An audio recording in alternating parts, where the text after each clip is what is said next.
अस्सलामुअलैकुम प्यारे बच्चों, आज के इस ऑनलाइन लेक्चर में आप सबका खैर मकदम है। रियाजी में हमारा सबक नंबर 10 चल रहा था, बैंक और मुफर्रद सूद, बैंक एंड सिंपल इंटरेस्ट। पिछले लेक्चर में हमने इसमें बैंक के बारे में पढ़ा था, इसके अलावा मुख्तलिफ खातों की जानकारी भी हासिल की थी। फिर इसके साथ साथ हमने ये भी देखा था तो बैंक में जो हम रकम जमा करते हैं या बैंक से जो कर्ज लिया जाता है तो उसमें किस तरह से हिसाब किताब होता है, उसमें असल ज़र किसे कहते हैं, शरह सूद, मुद्दत, कुल ज़र और मुफर्रद सूद क्या होता है, इसकी मालूमात भी हम हासिल कर चुके हैं। इसके साथ साथ इस पर मबनी जो सवालात है उसमें हमने मुफर्रद सूद का ज़ाब्ता भी देखा था। मुफर्रद सूद का ज़ाब्ता है असल ज़र ज़रब शरह ज़रब मुद्दत बटे 100। इस पर ही हमने जो पिछले लेक्चर में है वो मश्की सवालात 40 के सवालात भी हल करना सीख चुके हैं। इसके साथ साथ कुल ज़र का भी ज़ाब्ता हमने सीखा था, असल ज़र जमा सूद। आज के इस लेक्चर में हम मश्की सवालात 40 के आगे के सवालात हल करना सीखेंगे। सवाल नंबर 3 है, श्रीकांत ने 85,000 रुपये 7% फी साल की शरह से 2/1/2 साल के लिए बचत बैंक में जमा किए तो उसे मुद्दत पूरी होने पर कितना मुफर्रद सूद मिलेगा। अब इस सवाल में हमको डायरेक्ट पूछा है मुफर्रद सूद मालूम करना है, यहाँ पर हमको कुल ज़र नहीं पूछा है। तो सबसे पहले हम लिखेंगे कि हमको क्या क्या मालूमात दी गई है। तो सबसे पहले हम लिखेंगे असल ज़र। तो यहाँ पर असल ज़र कितना है जो श्रीकांत ने बचत बैंक में जमा किए, तो वो है 85,000 रुपये। तो हम लिखेंगे 85,000 रुपये। फिर 7% फी साल की शरह से, यानी ये शरह सूद दी गई है, तो शरह सूद है 7% फी साल। ठीक है। फिर उसके बाद 2/1/2 साल के लिए, तो ये जो साल है ये क्या कहलाती है, मुद्दत, यानी इतनी मुद्दत के लिए उसने बैंक में जमा की। तो 2/1/2 का मतलब होता है 2 साल और ये है आधा साल यानी 2.5 साल। तो हम सबसे पहले इस मुरक्कब कसर को आम कसर में तब्दील कर देंगे ताकि हमको सवाल हल करने में आसानी हो। तो इसका तरीका आपने 6 स्टैंडर्ड में सीख चुके हैं। कैसे करते हैं, जो सही अदद है उसको नसब नुमा से ज़र्ब करते और शुमार कुनिंदा उसमें जमा करते। 2 को 2 से हम ज़र्ब करेंगे और उसमें 1 जमा करेंगे और बट्टे वाला अदद ऐसे ही लिखेंगे। तो ये हो गया 2 दूनी 4 और 4 में 1 जमा किए 5, यानी आया 5/2 साल। 5/2 का मतलब ही होता है, अगर हम इसको हल करेंगे तो हमारा यही आएगा 2.5 साल। ठीक है। अब इसके बाद हमको पूछा है मुद्दत पूरी होने पर कितना मुफर्रद सूद मिलेगा, तो यानी हमको मुफर्रद सूद पूछा है, तो हम मुफर्रद सूद का ज़ाब्ता लिखेंगे सबसे पहले। तो अभी आपने पीछे देख चुका है कि मुफर्रद सूद का ज़ाब्ता क्या है, असल ज़र ज़रब शरह ज़रब मुद्दत बटे 100। ठीक है। अब यहाँ पर हम जो भी हमको अदद दिए गए हैं हम उसको यहाँ पर रख देंगे। तो असल ज़र हमको दिया है 85,000, तो हम यहाँ रखेंगे 85,000 और शरह सूद है 7 और मुद्दत दी गई है 5/2। तो 5/2 को अगर आपको लिखना है तो यहाँ पर बटे में 100 है, हम इसको 5 और बटे में जो 2 है उसको यहाँ लिखेंगे और यहाँ पर क्या लगाएंगे, ज़र्ब की अलामत। ठीक है। अब इसको हल करेंगे, ये 0 से 0 कट गया, ये 0 से 0 कट गया, तो यहाँ पर बचा 850 ज़रब 7 ज़रब 5 और बटे 2। ठीक है। अब हम क्या करेंगे, जो शुमार कुनिंदा वाले अदद है उनकी पहले ज़र्ब कर देंगे। तो यहाँ पर 850 है ज़रब 7 ज़रब 5, तो हम पहले ये 2 को ज़र्ब करते हैं क्योंकि ये इजीली ज़र्ब हो जाएगा। 7 पंजे 35। अब 35 को 850 से ज़र्ब करेंगे, तो हम 850 को 35 से ज़र्ब करते हैं। 5 0 0, 5 पंजे 25, हासिल आए 2, 5 अट्ठे 40 और 2 मिलाए तो हो गए 42। अब दूसरे अदद से ज़र्ब करना है तो यहाँ 0 लगा देंगे। 3 0 0, 3 पंजे 15, हासिल आए 1, 3 अट्ठे 24 और 1 मिलाए कितने हो गए 25। अब इन सब की जमा करेंगे। 0 में 0 मिलाए 0, ये 5, 5 और 2 7, 4 और 5 9 और ये 2, यानी कितना आया 29,750 और बटे में कितना है 2। तो अब हम इसको 2 से तकसीम कर देंगे। तो आप तकसीम करना भी इससे पहले सीख चुके हैं छोटी क्लासों में। तो इस तरह हम तकसीम कर देंगे इसको। आप चाहिए तो डायरेक्ट इसको काट भी सकते हैं, अगर नहीं आता है तो तकसीम कर लेंगे। 2 एका 2, ये 9 आया, 2 चौक 8, नफ़ी के 9 में से 8 गए 1, 7 उतारे, 2 अट्ठे 16, नफ़ी करने पर 1 बचा, 5 उतारे, 2 सत्ते 14, फिर नफ़ी किए तो 1 आया, 0 उतारे, 2 पंजे 10। तो यानी तकसीम करने पर हमारा जवाब आया 14,875। ठीक है, तो यानी मुद्दत पूरी होने पर श्रीकांत को 14,875 रुपये बैंक से मुफर्रत सूद मिलेगा।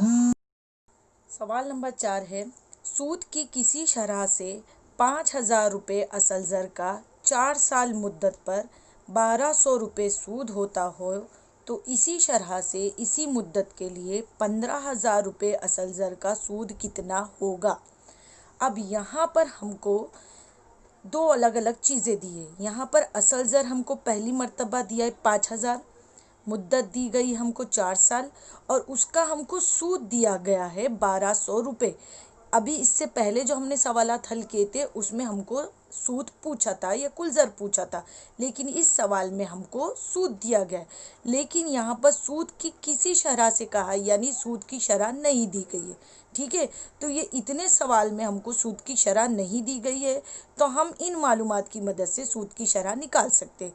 लेकिन आगे इसके बाद पूछा है उसी शरह से उसी मुद्दत के लिए 15,000 रुपये असल ज़र का सूद कितना होगा। तो अब अगला जो सवाल है इसके बाद वाला, उसमें असल ज़र 15,000 दिया है और उसी मुद्दत बोला है, यानी 4 साल ही मुद्दत रहेगी, और उसी शरह बोला है, यानी जब हम इस सवाल में शरह सूद निकाल लेंगे तो जो शरह सूद इसकी आएगी वो ये वाले सवाल में जो आगे पूछा उसकी भी शरह सूद उतनी रहेगी। तो उसकी मदद से हम सूद मालूम कर सकते हैं। तो सबसे पहले हम लिखेंगे कि हमको जो जो मालूमात दी गई है वो लिख लेंगे। तो यहाँ पर हमको असल ज़र पहले उसमें दिया है 5,000 रुपये, तो हम लिखेंगे 5,000 रुपये।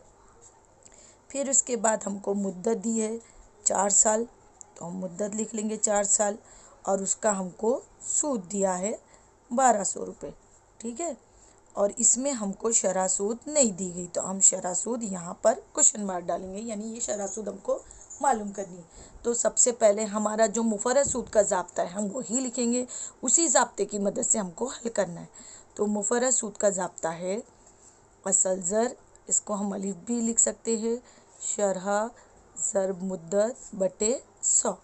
ठीक है, अब इसमें हम रख देंगे असल ज़र है 5,000, शरह हमको नहीं मालूम है इसलिए यहाँ पर हम शरह की जगह शीन लिखेंगे।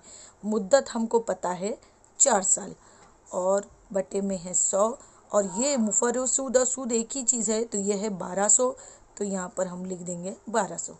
ठीक है, अब हम जैसे हल करते हैं वैसे ही हल करेंगे। यहाँ पर देखेंगे 2 सिफर से 2 सिफर कट गए, तो ये यहाँ पर 1,200 है, यहाँ पर 50 बचा, ज़रब शीन और ज़रब 4। ठीक है, अब हमको शीन यानी शरह सूद मालूम करनी है, तो शरह सूद को एक तरफ रखेंगे और बाकी नंबर को बराबर के दूसरी तरफ ले जाएंगे।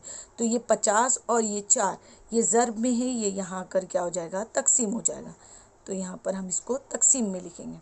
अब हम हल करेंगे, सिफर से सिफर कट गया। अब ये 5 के पहाड़े से कटता है, 5 का 5, 5 दूनी 10, बाजू में कितने आए 2, 5 चौक 20।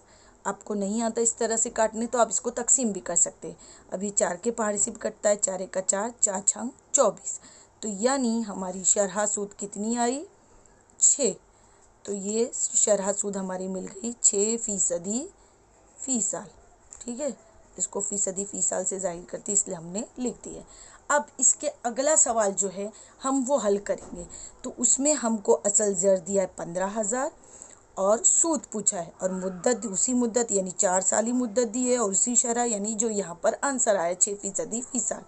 तो हम यहाँ पर मुफर्रत सूद का ज़ाब्ता लिखेंगे फिर से, और इसमें जो भी हमको मालूमात दी गई है वो रख देंगे। ज़ाब्ता है असल ज़र ज़रब शरह ज़रब मुद्दत। आप शरह की जगह यहाँ मुद्दत या शरह इधर दोनों में से कोई भी जगह पे लिख सकते हैं, बटे 100। अब यहाँ पर असल ज़र हम रखेंगे 15,000, क्योंकि अब हमको असल ज़र 15,000 पर पूछा है। सूद और शरह हमारी कितनी आई 6, तो ये 6 रख देंगे। और मुद्दत हमारी कितनी है जो पहले थी 4 साल, ठीक है, और बटे में 100। अब इसके बाद देखेंगे ये सिफर से सिफर कट गया, ये सिफर से सिफर कट गया, तो यहाँ पर ऊपर आया 150 ज़रब 6 ज़रब 4। अब इसको हम ज़रब कर देंगे। तो पहले हम 6 से भी कर सकते, 6 सिफर सिफर 6 पंजे 30, हासिल आए 3, 6 का 6 7 8 9, तो ये 900 हुआ। और ज़रब 4, अब 4 से भी इसको ज़रब करेंगे, 4 सिफर सिफर 4 सिफर सिफर 4 9 36, यानी 15,000 रुपये का जो सूद आया वो कितना आया 4 साल का 3600 रुपये, यानी 3,600 रुपये। ठीक है, तो इस तरह से हमको हल करना है। सवाल नंबर 5 है, पंकज ने 1,50,000 रुपये 10% फी साल की शरह से 2 साल के लिए बैंक में अमानत रखे, तो उन्हें इस मुद्दत के बाद कितनी रकम मिलेगी। अब यहाँ पर आप देखेंगे कि पंकज है, उसने 1,50,000 रुपये बैंक में अमानत रखे, तो ये असल ज़र हुआ, 10% फी साल की शरह, ये शरह सूद हुई 2 साल के लिए, तो ये मुद्दत हुई। अब उस मुद्दत के बाद कितनी रकम मिलेगी, तो कितनी रकम पूछा है, इसका मतलब यहाँ पर हमको कुल ज़र पूछा है, यानी जब 2 साल पूरे हो जाएंगे तो उसे बैंक से सूद भी मिलेगा और उसकी अपनी असल रकम में मिलेगी, यानी उसका हमको क्या मालूम करना है, कुल ज़र मालूम करना है। तो हम लिख लेंगे सबसे पहले, असल ज़र हमको दिया है 1,50,000 रुपये, ठीक है, शरह सूद है 10% फी साल,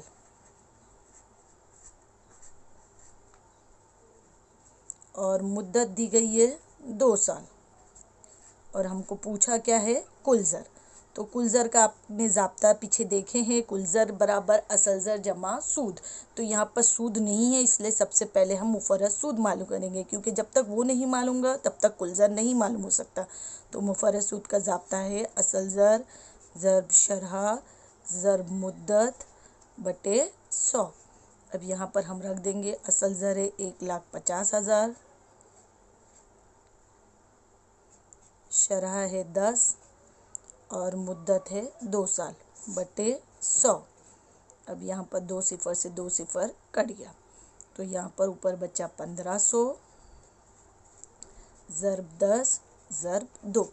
अब इसको हम ज़रब कर देंगे, पहले आप इसको डायरेक्ट भी कर सकते हैं, 1500 इसी रखेंगे। अब कोई भी अदद को पहले ये दोनों को ज़रब करो चाहे ये दोनों को करो, 10 दूनी कितना होता है 20।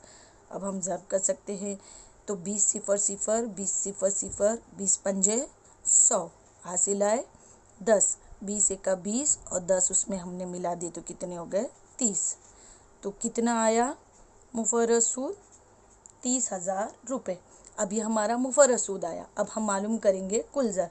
तो कुल ज़र का ज़ाब्ता है कुल ज़र बराबर असल ज़र जमा सूद। तो असल ज़र है हमारा 1,50,000 और सूद आया हमारा 30,000। तो इन सबको हम क्या कर देंगे, जमा कर देंगे।